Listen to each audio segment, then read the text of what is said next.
This episode will discuss how serial publication projects establish their subject matter, content, and themes, as well as the ways a series can position itself and state its intent. We consider multiplicity, the idea of the publication as a series or oeuvre with volumes and installments across a time frame. The episode will include a conversation with artist Shubigi Rao and design collaborators Benson Chong and Felix from design studio SWELL on the development of the Pulp book series. The conversation will focus on developing editorial direction and how one might go about writing, developing, and curating their publications' editions. The key learning points for the episode are: when does a collection of publications become a series? Why is certain content more suited to a series? How do you plan a publication as a series? How do you consider coherence in a series? How can you turn your web of ideas into a coherent series? When planning for a publication project, perhaps you might want your subject matter to be properly unpacked and explored over more than one publication. A series underlines the artist's long-standing relationship and commitment to a given subject matter, as most series span years and a few different iterations. An artistic oeuvre may be suited to being presented over multiple publications, as this can chart development across different periods. It may also be a way of engaging with different angles or permutations of a broad theme.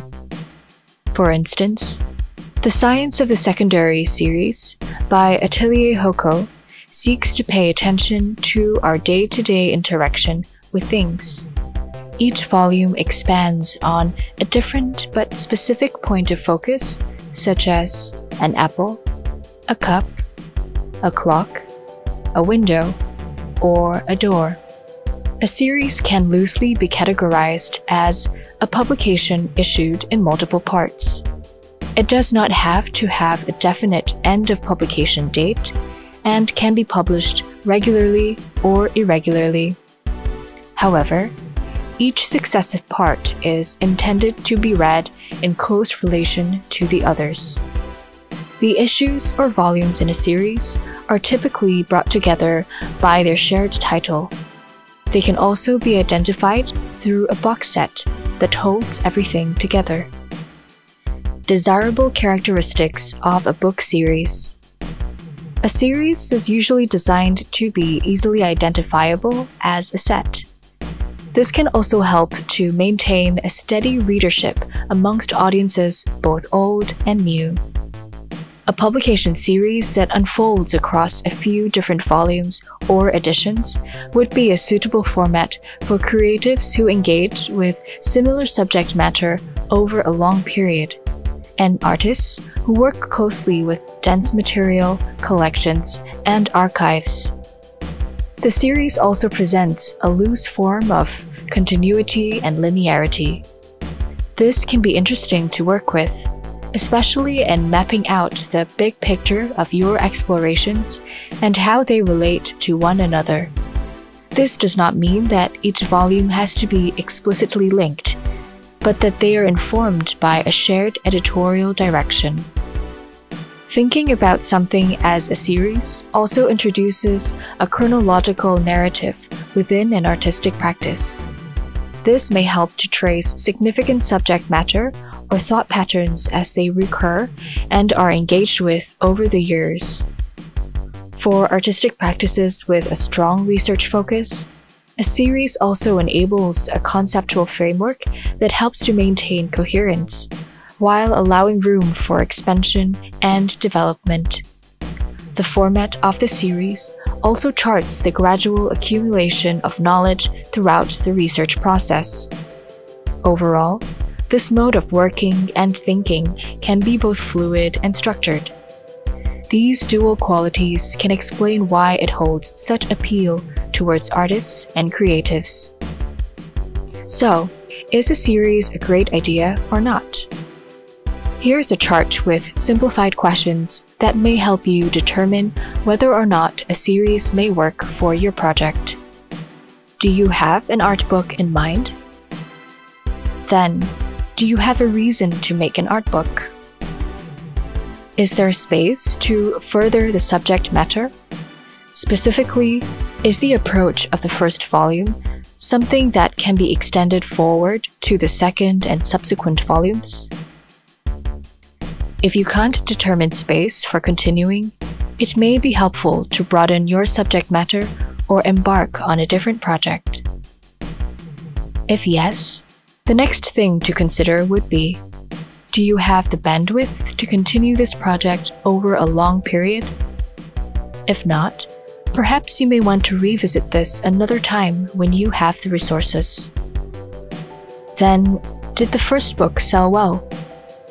If no, then how can you strategize and calibrate this sequel so that it would improve on the previous and help both books sell better?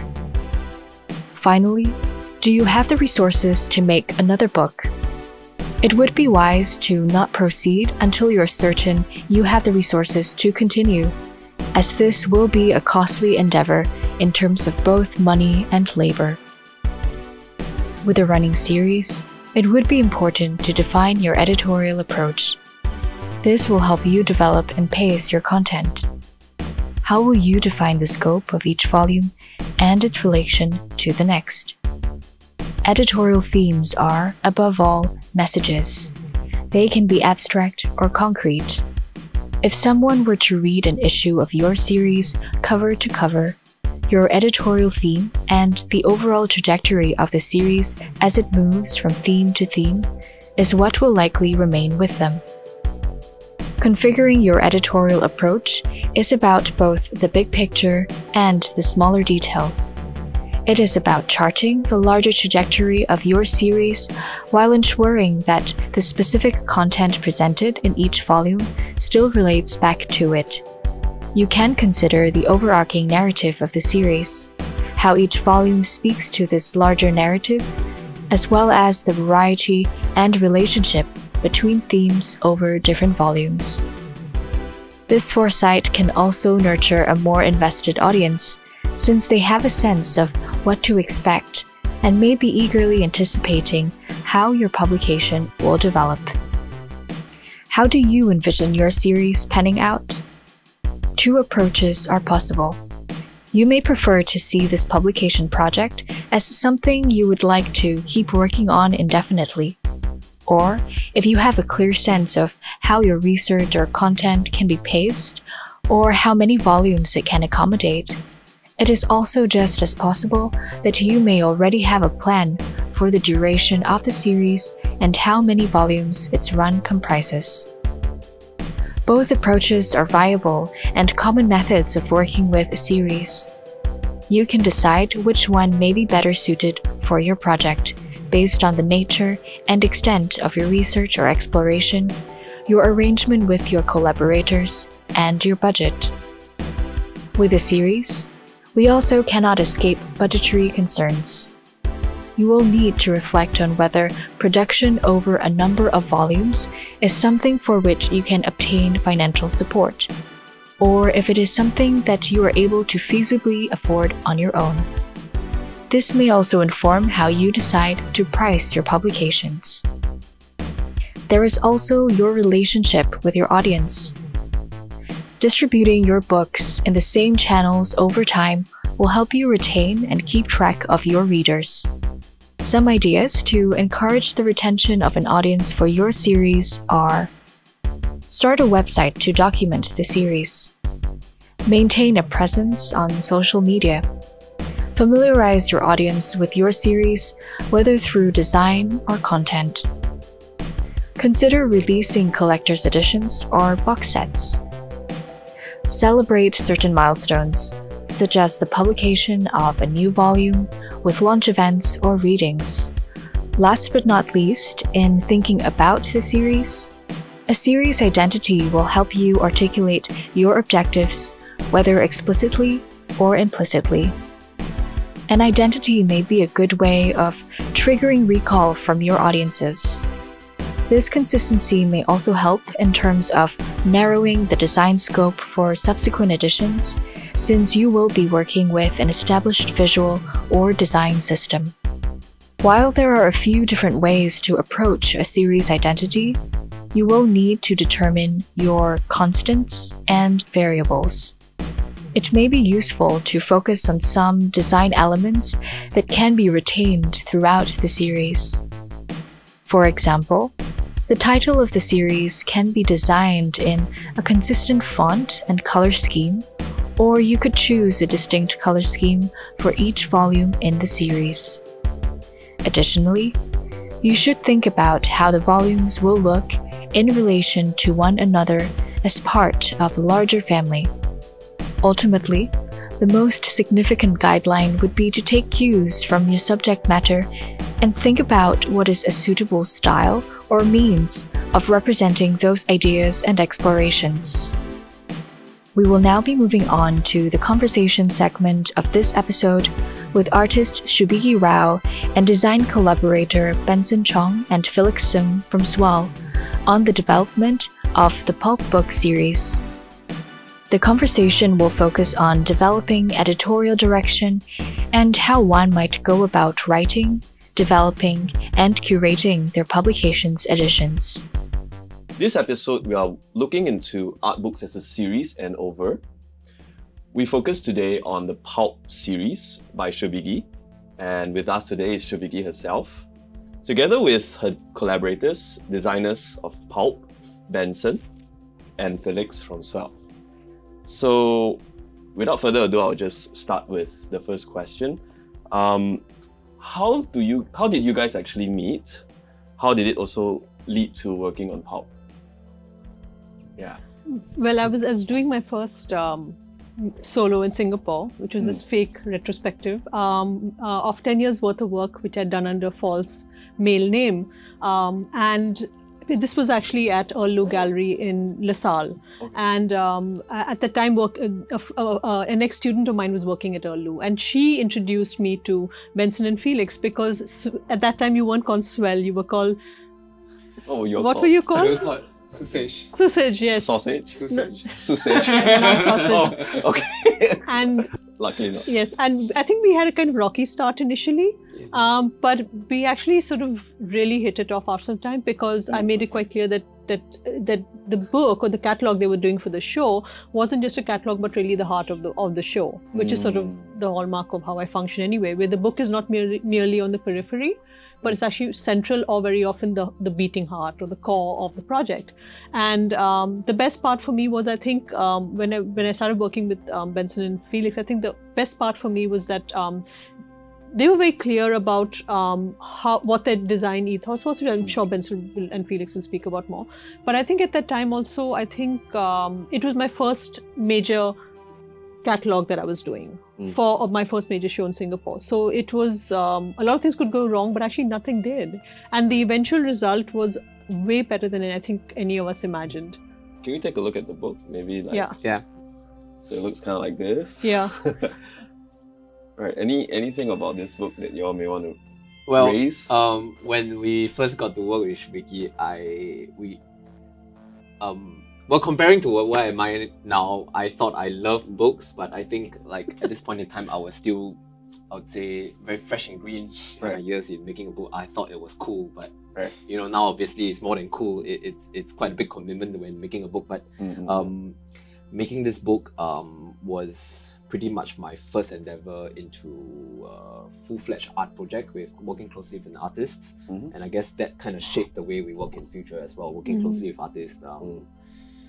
The process of working with Shubigi was a little bit rocky, like I said at the start, because like Because I'm a total book nerd. Oh no, yes. Oh, no. And Shubigi speaks really fast and I think really slow. I can't catch up with her. You're still trying to catch up. We're still trying to catch up. Yeah, that was really, really long ago actually. Yes, yeah. this is really long This is ago. 2030. Yes. 2030. Yeah. Well, it was really strange because when we first started working together, it was sort of like this was supposed to be a one-off thing, Right. but it was such a fantastic experience. And I'm not just saying it because, Mm-hmm. I really do mean it because there are lots of silly little things. For instance, if you look at the silhouette of this, Right. there's this. So a lot of the silly humor and wordplay Right. that I do, they totally, I mean, it totally worked. And I think because you got that, and they also got the fact that you can have a really dense and serious work that is Yes. also silly and because that silliness is very important, because humor is one of the ways you get people to actually open their minds to an idea they normally would not accept. I don't normally have long-term collaborators, but I think it clicked so well that I knew at some point that I knew who I was going to come back to for my Right. next book. Maybe coming to Benson and Felix, books are also a format that y'all practice in ever since this, right? Do share about how your editorial ideals at large are, and what are your approach to book design? I think we begin every book project without an end goal in mind. We do not have a visualization of how it will look like after the end of the project. So we always begin with just really starting the conversation and looking at the content, and then we start to have ideas about how it will be. I think like for us, the content drives the overall approach more than anything else, and we are not a fan of imposing a certain design style or trying to do like the latest design trick on a project. So a lot of the decisions that we make are usually through conversations. And I think that's very important to us, that we take a very very honest approach to design. Yeah, I find myself asking a very common question to myself when I'm working on a book is my design overpowering content? So I guess one of the main ethos in approaching book design that we have adopted since this book itself, which is our first proper book, would be probably that design never supersedes the content, where design should be a vehicle for the content, and the content should be as honest as possible. I guess we all graduated together, Felix and I, with the rest of SWELL. We all graduated with the intention of creating honest design. Yeah, and that's how honest manifests in a book. With it, as in, I will put it as not too fancy, putting the readers first. Yes, and that extends itself into the physicality of the book as well. How we want readers to feel the book, to hold the book, and how far is it away from them when they hold them. How heavy does it feel? Yeah. So I guess honesty would be the way I would put it. Yes. Right. Yeah, and some of these decisions are not exactly something you notice on first glance, and eventually the reader may not even realize it. And I think that's what we also love about it. Yeah, I think that's the beauty when it's sort of slips into a human experience without being intrusive. Yes, without It's being never pronounced. intrusive. So back to Shubigi, I mean, Pulp, right? Basically something that you kind of came up with. The Pulp publication series is described actually as a decade-long film, book, and visual art project. So it's kind of like multidisciplinary in terms of how you're framing what it is. How does the art book format actually complement or even complete the project? So you may not like this, but it's actually not an art book. It's also a literary work. And actually one of the things that I like to say is that it's just a book. I think it's very important for me that I don't use distinctions like art book or literary work or I've always not believed in categories. I think one of the reasons also why I've never even approached a publisher, bona fide publisher, is because I don't like the categorization that bedevils a lot of creative pursuit. That that you have to always fit into a particular box. As a simple example, Straits Times refused to review the first Pulp book because they couldn't find a genre within which to put it. So I think that's also very telling that it's very hard to classify and quantify. For me, the Pulp project, the reason I say it's a film, book and visual art project is that I use these words so people know that they're multiple media at play here, but at some point it's actually impossible to separate the three. The film worms its way into the book. In fact, there's a whole section in Pulp 1 where I speak about, is this the book, is this the film, is this born out, which one births the other and which one, you know, overshadows the other, because there's a fair bit of tussling in between the media involved. At the same time, like for example, I can't write the books unless I travel and film. That informs my content. And the second book is very much that. A lot of the images in the second book are actually film stills, for instance, and the anecdotes are from the interviews that I did with people. I think the content, again, now being informed by the film and traveling is also interesting, because the structure of the book influences in turn the structure of the films when I finally edit them. So there's a kind of conversation that continuously happens between book and film. And as for the visual art component, I have to say that because I'm a visual artist, but I mean, I'm not really sure how that always works. I think that one of the things that I absolutely love is drawing. I find that drawing has a primacy that predates actually language. And this, by the way, is also the history of our species. We were sophisticated artists before we could speak. And that says a lot actually about how we've also, as so-called civilized people, we privilege language and literary output more than artistic output. Like a lot of people would prefer or find a book to be more honest than an artwork. And that's actually really troubling that we've gone so far from that. So for me, the primacy of drawing means that I've also made a kind of decision where drawing, and when I say drawing, I work a lot with ink, right? That is present all the time in the Pulp books. When Felix did the cover for Pulp 1 and for Pulp 2, we came back to this again, right? We'd gone through multiple cover options, but the cover that eventually we decided to go with was actually, it's just ink. It's a wash of ink it's color I chose that I tried to, from memory, replicate the cover of a book that I had lost as a child. And the second one also has a story to it. So I think, in a sense, these three categories bleed into each other a fair bit. So I don't see a separation in particular. I mean, it's interesting that you brought up that you also see it as a literary book, because definitely when I'm reading it, it doesn't read like an art book in a way. And there's a lot of things about collection, about archives, about libraries that is so interesting to just kind of learn about, because it's not a very technical exploration of these things and of books and how they are kept, but it's also a lot to do about how you think about these things. It's a very actually emotional view of things, and I definitely can hear your voice, you know, in when reading the book. Well, my voice is present, of course, in the writing, and then my voice is present again in the marginalia. The other thing I want to just mention that is very close to my heart is that this idea of pretend objectivity is really dangerous. People who pretend to be objective are people who are basically saying, obey my authority, and I don't like it. I think that's something we just don't need anymore. So the reason, and I like the way that you use the word emotional, and I don't have a problem with that, is because emotion actually colors every thought we have. And even our reasoning and our logic and our rationality is colored by emotional biases and imperatives, right? And I use the word bias and not in a derogatory way this time.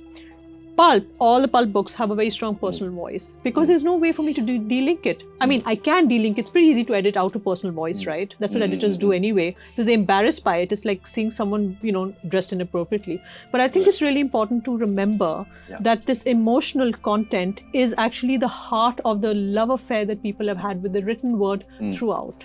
And just with language in general. I think like in many of our book projects, we somehow always do the cover last, all the way at the end, like for every book project.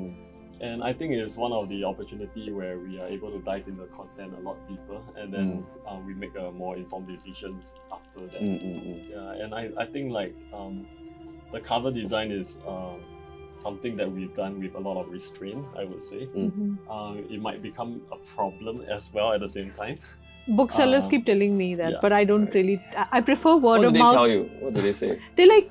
They'll show me all these like really popping, gobsmacking like covers, which are mostly for fiction, by the way. And they'll be like, oh, you know, this is what sells. People pick it up because it's so attractive. I'm like, I don't want people to pick it up because it's attractive. In fact, one of my earlier works, in fact, my first major book work was called No Cover, No Color, where the books were sealed and you had to buy it based on the colorful dust jackets. But when you actually bought it, you didn't get the dust jacket. And people were pissed because they actually bought the book based on the cover. And I'm very anti that. I think so. When Felix and Benson came to me with this, I was like, yes. And if you notice, my name's not on the cover. It's a very deliberate decision. So I think a lot of this was also, in a sense, at least for me, working out the issues of the kind of the way we publicize books, the way you have to hard sell a book to get people to read it. I've done the opposite of hard sell. I have the worst distributor in the world, which is me. No marketing for this book whatsoever, but it's garnered a lot of attention because of people who've read it and couldn't wait to recommend it, or people who've encountered the way it's come together as an object. As an object is, of course, not a diminishing word here at all. So I think, in a sense, it speaks for itself. It did not need any fluffing up. It didn't need. There's no blurbs on this book. Okay, we didn't do any of that. Even the second volume, we didn't need to, because we knew what we were doing had value in its own right. It's quite interesting to then talk about positioning of books in a sense of, okay, so if it's not about luring people to buy the book in a bookshop context, how did you come up with this almost a conceptual gesture as in terms of a book cover to go against a lot of the norms, you know? Felix, you want to talk about that, the cover? Well, I guess I would add a little before Shubigi jumps in as well. I think like we wanted something that's so understated, and like what Shubigi mentioned, is more of the content itself rather than the design, and we don't want people to pick it up just because of a pretty cover, obviously. It is something that we did, and we always joked about it. It looks almost like a tombstone. Yeah. And we kind of like that as well. And it's like really, there's no blurb at the back. It's a very nice green, which I think by now we see it as quite an iconic start to the project. And it's actually like an artwork by Shubigi. It's ink, and it's hanging on the wall of our studio right now. Right. And I think like it also sort of sets the tone as to how we sort of see the project might look down the road, but we may just change that. You get that. Do you want to talk about the inside of the jacket also? Yeah, so because like those like for people who are not familiar with the book, there's actually this artwork inside the jacket. Yeah. So, I mean, I think for us also part of it was that you have this really quiet exterior, but then when you open it, there's this wealth of information, but actually there's also very little information. And I really like the unreadability of things, like the unreadable cover, the unreadable map. You really can't tell what you're looking at. But the best part also for me is when you take the cover off, then you see the actual cover of the book. And this is, I think maybe you all can talk about this. We struggle with that quite a bit. Yes, we did. How much is too much? How little is too much? Yeah, right. But it also looks like a lot of old books that you would see in, you know. Yes. So it's and if I recall, because I have a beautiful collection, and I was showing them this collection, plus also then they, you know, Benson, when we started researching on your own as well. And then these glyphs, a lot of them were put together. So a lot of the symbols and glyphs, and even the choice of colors, it's all got meaning, and it all alludes to something important in book history. Felix and us, we always talk about, you know, having giving a bit more flavor. But then again, we also struggle with the fact that how can this flavor not burn itself out over 5 volumes? How do we sustain it? Like, we have this obligation to keep doing it for the subsequent. So that is the constant struggle. We want to maintain consistency, but then like, when does it become too monotonous? Yes. And I think we all, in our discussion, we always fall back to, let's ask Shubigi what's she working on next. Then we can draw something out from the content to influence the design. Looking at how the Pulp is a series of 5, how do you actually plan out your content across so many books and across 10 years, right? Do you plan it at the beginning and you have a general idea of something, and then, you know, are there any loose parts to it? You can't plan something like this for 10 years, and I don't. I think planning is extremely overrated if you don't have your content. So I don't have to manufacture content, because I actually feel 10 years is too short for the things that I'm dealing with. All the issues that I'm dealing with are constant, they're ongoing. For instance, in Pulp 1, I predicted the rise of demagoguery, and this is before Trump got elected, by the way.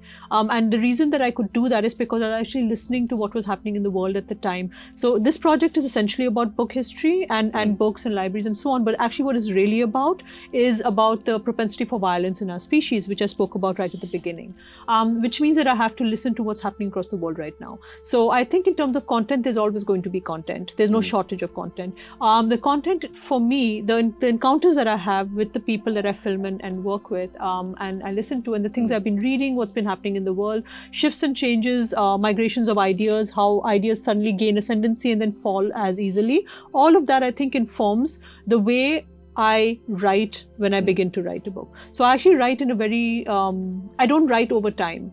I don't make any notes. I bookmark like crazy and then I never look at my bookmarks again. So my research process is very ad hoc and all over the place, but that's fine because I actually trust an intuitive, connective way of working. So when I begin writing, all the pieces fall into place, and I fact check constantly while I'm writing. I fact check very obsessively. So that means that the actual research process happens during the writing. I often finish a chapter and then I'll send it to them. Well, it gets proofed and then it gets sent to them. So it's not a conventional way of working at all. I think very rarely have I sent you a complete book, right? And then said, oh, okay, let's work on this. So they are involved during the time I'm writing. We're having design conversations while I'm writing. So we actually cannot separate the process. And that's the most beautiful part of it to me. So the research happens during the writing. The design happens during the writing.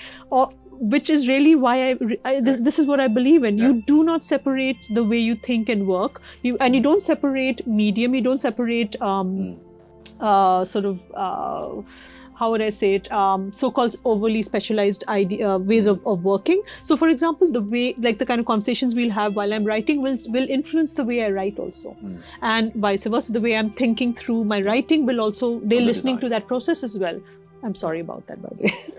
Which is interesting. It's crazy. Yeah. Because in that sense, like it's truly like almost co-created at the end of the day, where you're not demarcating certain phases of the book. Actually, things are going on together. So at the end of the day, the book is a full package. It's not just the writing; it's also how it's being laid out and everything. Yeah, of course. And for us, that's again what comes back to what we were talking about. The design is not there to, it's not separate from the content. The content is not separate from the design in that way. They work really well together. I think that's one of the most important things. But I think what's also really important to me as a person, this is why also I love working with them. They're the only people I know who can absorb this very unconventional and not usual way of working, because I'm sure it's not easy to work with someone like that, but they do it, and they really make me feel comfortable, and I'm totally okay with this crazy process.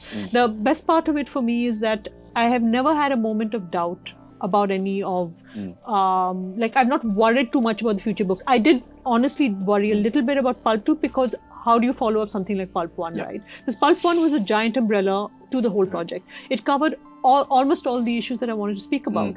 But then I remembered all the work that I had done, all the kind of information, the people really, eventually comes down to people, why people create and why they destroy and so on. That's a really simplified way of looking at it. And that's actually what informed Pulp 2. And that also comes back to what you were asking earlier about bibliography. I wanted to really look at what happened if we exploded another myth, which is, in the literary world, we had this kind of emphasis, especially non-fiction, on bibliography being so critically important, right? And the reason for that, why you have primary source and you don't rely on secondary sources or hearsay, it's a double-edged thing. So one of the things is we do need it, because come on, post-Trump, like, I'm really sick of people who don't listen to facts, okay? Seriously. So that bugs the hell out of me. But at the same time, I also know who decides what the facts are. It's a troubling thing when you look at the history of colonialism. So all our indigenous oral histories have vanished. All our indigenous forms of thought and knowledge systems have vanished, or are vanishing, or under threat.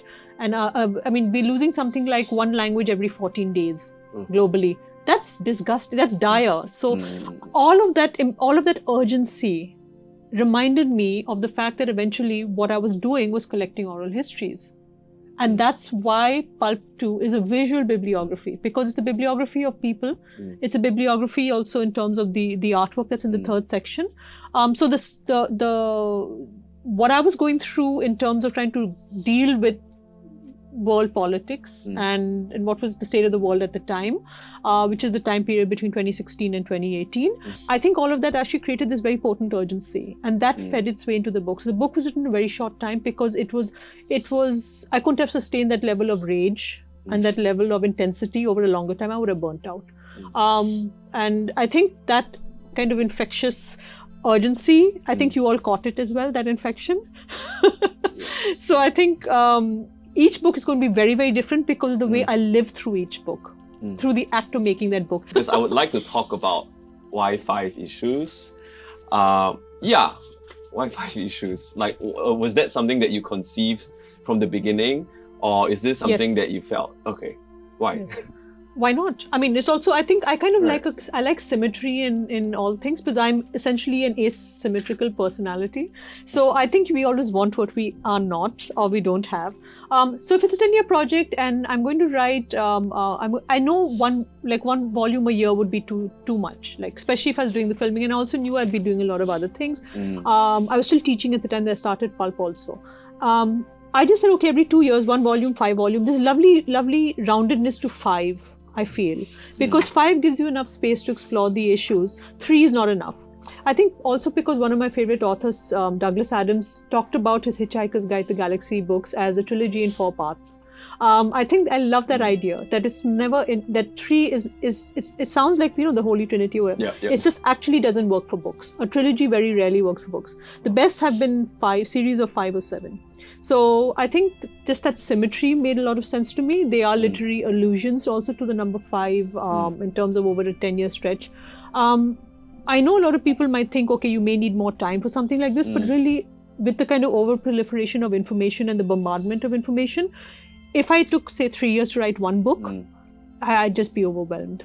I think 2 years is just right. And so far, it's worked really well. Do you have an idea of how it caps, like how it ends? Or is this something, how open-ended is this so far? I keep thinking of things, but I think about that a fair bit. The time comes, we'll just do what I feel like at the time, right? And that's fine. We don't overthink those things. I think overthinking these things is really bad. It's good enough that there's a structure because you need that self-imposed deadline of every 2 years have one book out, right? Otherwise, the project can really overwhelm you. And I am essentially doing the research alone.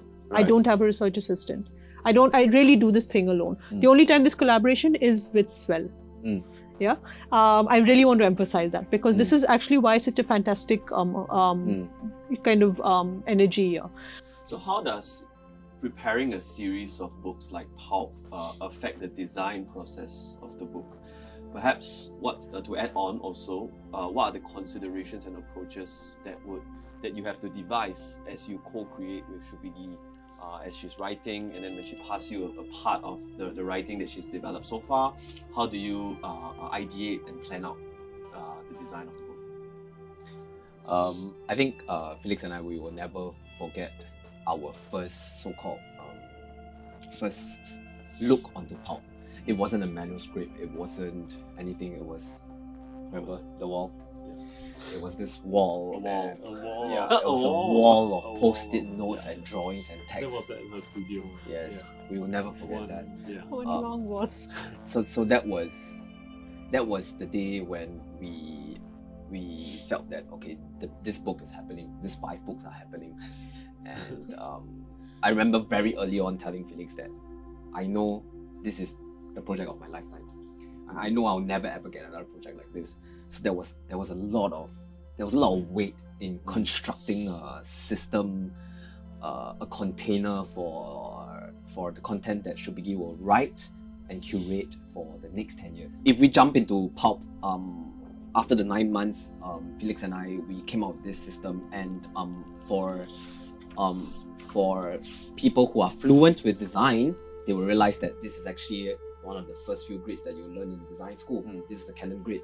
So we understood very early from a point in time that beauty in the books from a design point of view comes from details.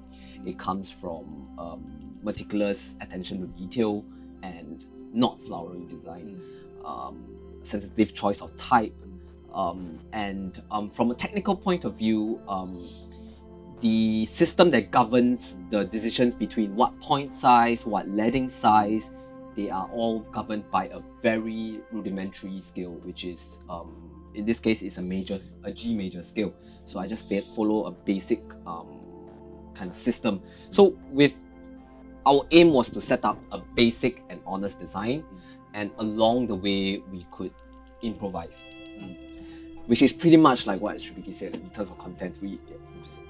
I don't think improvise is a bad word. I think it's just. It's brilliant. Yeah, exactly.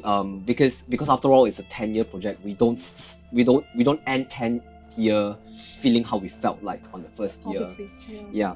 So but I must say, when we came into Pulp 2, Pulp 2 was quite a struggle. I remember Felix having a lot of struggle in terms of how we want to elaborate. Because the content is also evolving, and then we also don't want to end up with a book that looks just like the first one.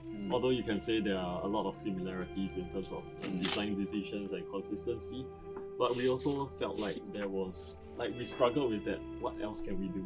You know, what else can we do in this series? And I think it just sort of came naturally while we have this improvisation process. I would say in the week-long boot camp session in which we were designing and Shubigi was writing, and we were concurrently working on it at the same time. I think a lot of the decisions came out of there, and through the conversations during the breaks. And I think we just had this jamming session, and it came out quite well. I think we were happy with it. There was one detail that we added here, which is the censorship. Right, I think this came up in one of the conversations during one of the nights, where there's an issue with getting the rights to publish.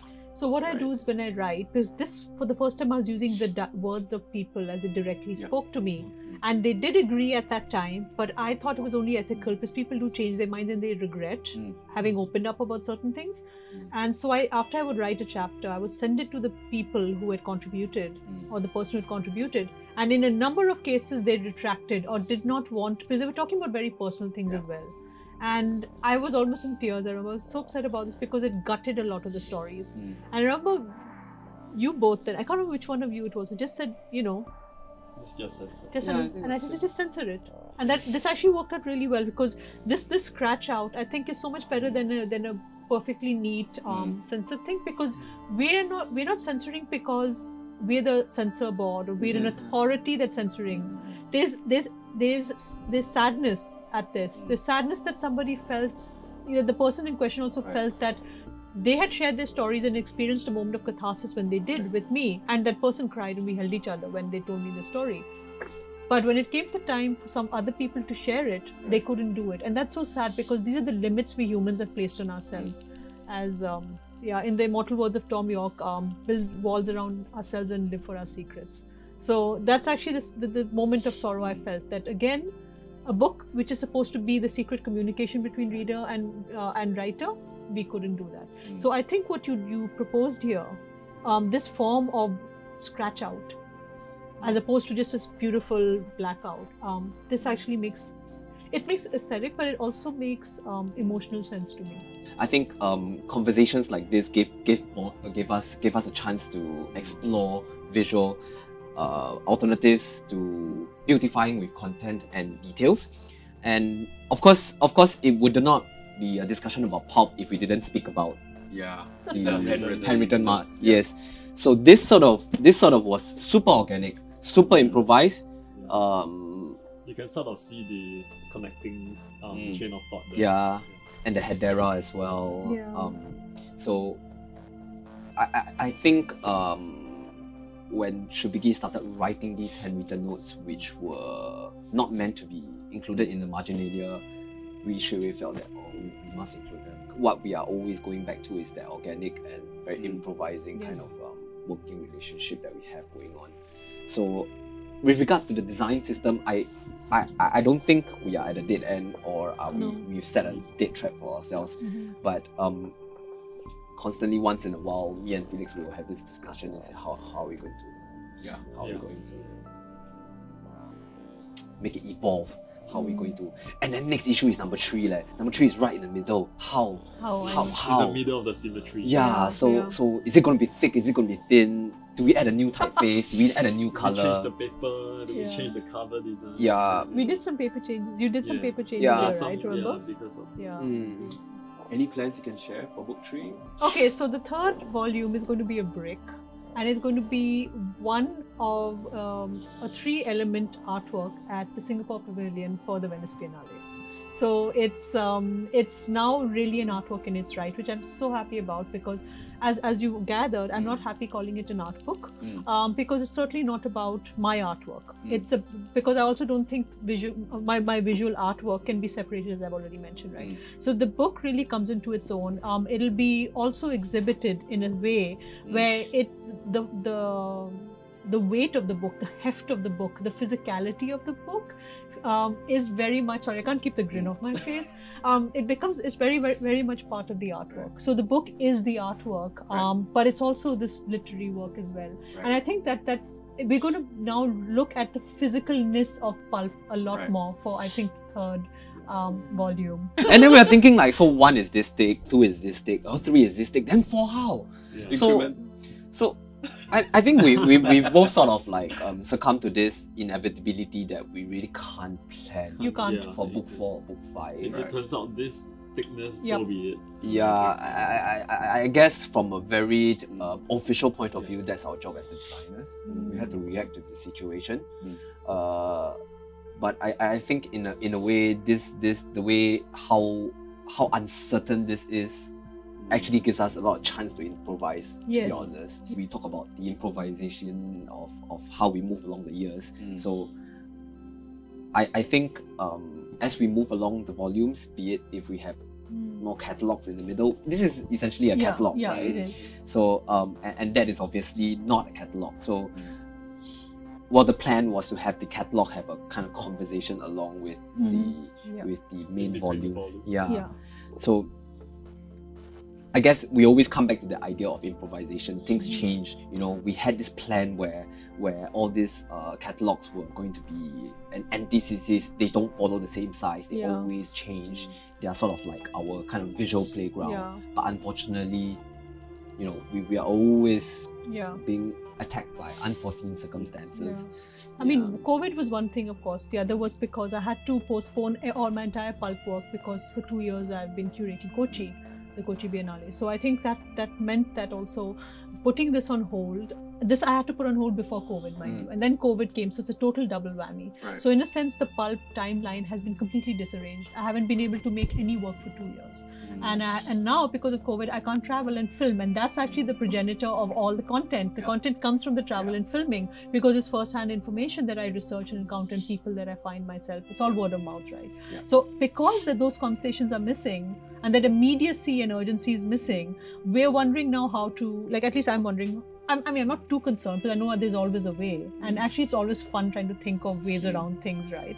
But I think one of the things that we're also sort of getting used to is the idea that we don't have to follow a conventional process. Bringing us back to Pulp, just a second last question, and it is a question, I guess, to anyone who wants to publish their own book. I noticed that there's a publisher name. It's called Rock, Paper, Fire, and it's shown in the logo over here, RPF, and it's also there. Could we hear a little bit more about having a publisher to work on your book? Started off as a joke, actually. I think, that's a silly drawing. I think the thing with Rock, Paper, Fire books was that we kept bumping up against this problem of having to just put in a publisher name whenever you filled in a form for any submission. The book wouldn't get reviewed unless there was a publisher name. Already not having a bona fide distributor has been an issue. The only people who originally wanted to stock Pulp were Books Actually and Books Kinokuniya. It's purely by word of mouth, and I trust that process. The reason I can do a 10-year-long project is because I trust the long con. I think it always works way better. And there's a kind of joy when you read something and you want to share it with somebody else and nobody knows about it. Something that's heavily marketed or even moderately marketed, like people already know about it. So it's like you're not privy to this like insider information. So I think this is kind of this beautiful secret keeping that happens between reader and writer, right? And I knew that would be the best form of marketing, word of mouth. And that's also why I think it's totally okay that till now the only two people that actually stock Pulp consistently have been Kinokuniya and Books Actually, and that's totally fine. I still have not approached a single international bookshop. Even when I was staying in Berlin, I didn't do it. There's no point. I don't think it needs to be disseminated widely. Right. That same idea is at the heart of Rock Paper Fire Books. It's a publisher that only publishes Pulp. A very necessary bouncer at the door. I think the important thing is that the publisher, the Rock Paper Fire Books as a mechanism is much more interesting than as a publisher. So one of the things about this mechanism also is that it gets you a foot in the door when you need that foot in the door, right? If you don't need it, it's fine, it's relegated to the background. But the important, and that's why they're legitimate publishers and legitimate business entities. I mean, I would like to round up, and I mean, it's great that you bring up the whole publisher thing and the reasons behind why you think self-publishing is important. I think it's a very rounded thing, because at the beginning you also talk about how the approach to the cover of a book, even it's if you know kind of a thing. It's not something that shouts at people in bookshop, and there's all these things that you are developing as a whole. Publication series is something that it's quiet, but when you open up, you have your own impression of it. It's something that continues, and the whole setup is something you'll have full control as a team, and that's something that I think hopefully if you're watching this series is something that you can think of when you're developing your own. Bringing the conversation to the audience right now, it's my last question to everyone here. What is one important thing that you would like to advise anyone who would want to, develop something for themselves as artists or as designers or creatives or curators who are thinking of an art book or a book that is outside of definition? What is something that you would like to share and advise someone who's thinking about something? Yeah. You want to go first? We can go down the line. Me? Well, from a design point of view, if you're looking to self-publish, I think if you were to engage a designer, you have to trust your designer. I think ultimately, what this project has taught me is the true value of a collaborative experience, be it being a professional relationship between a client and a book writer or a designer. I think nothing is more valuable coming out from a fruitful collaboration. So, and that can only come from trust, meaning to say, don't micromanage your designer, and the designer shouldn't micromanage the author as well. So I think ultimately it boils down to the relationship, and the designer or the author understands the content in a different way, but they're going to express it differently. And I think a collaboration is all about finding the sweet spot between that collaboration. Yeah, that's what I would say. Yeah, I think do not be daunted by the whole idea that, will people pick this up? Or the whole idea of translating your thoughts into a material form. I think if you are clear about the content, and you would be able to find ways to materialize it, and you would know what decisions to make, who to work with in order to get there. And I think just do it, just go ahead and do it. I completely agree. Absolutely. I think the most important thing is to really trust your process. Understand that the fact that you want to make it means that you have something in you that you want to say in whatever form. It doesn't have to be text only. It can be purely visual. The point is that you want to say it, so just say it. Please don't overthink it. Don't overthink the eventual things that are out of your hands anyway. For example, how it will be received, how people will think of you through your content, filtered through your content. All of that doesn't matter. Don't worry so much about marketing it or dissemination. You can deal with those things when the time comes. But I think it's okay to just really concentrate and trust your process. If you intuitively feel something's wrong with your choices, with the choice that's been made, it may not be a choice you've made, for instance, but if you feel that it's something that's because it seems current, trust yourself, trust your gut when it tells you that this will be dated in a year or so from now. I think it's really important that things have longevity. We have so much instant gratification in our daily lives that I think we've allowed it also to dictate the way we consume content. If you want people to consume your work in mass numbers and then forget about it as quickly, that's also fine. Then that's totally okay. Then know that that's what you're doing. But if you want people to consume your content, perhaps it's slower. It's a slow swell, a slow build up. It's something that people, how people sort of hold on to your words and find themselves coming back to it again and again. That's something that then you trust that, and that should inform the way you write or make or draw or design. I mean, if I may say, design as well. And I think that's something you need to know at the outset. But beyond that, don't overthink it, don't overanalyze, and don't be a perfectionist. I mean, you'll anyway fine-tune things later, but don't start off by being a perfectionist. Just work with the beauty of rawness and the organic nature of your content.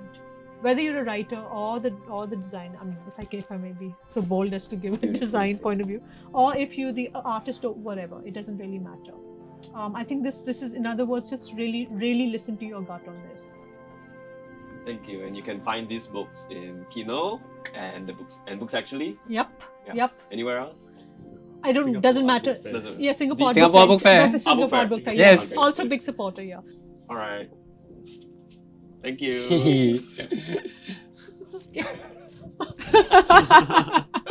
Okay, hello. Pulp 2? Yeah.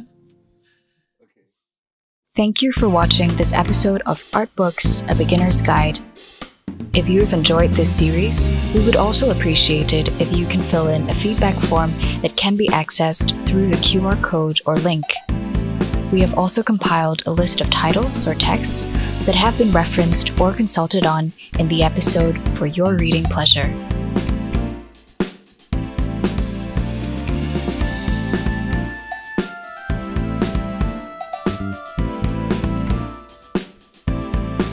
See you next time.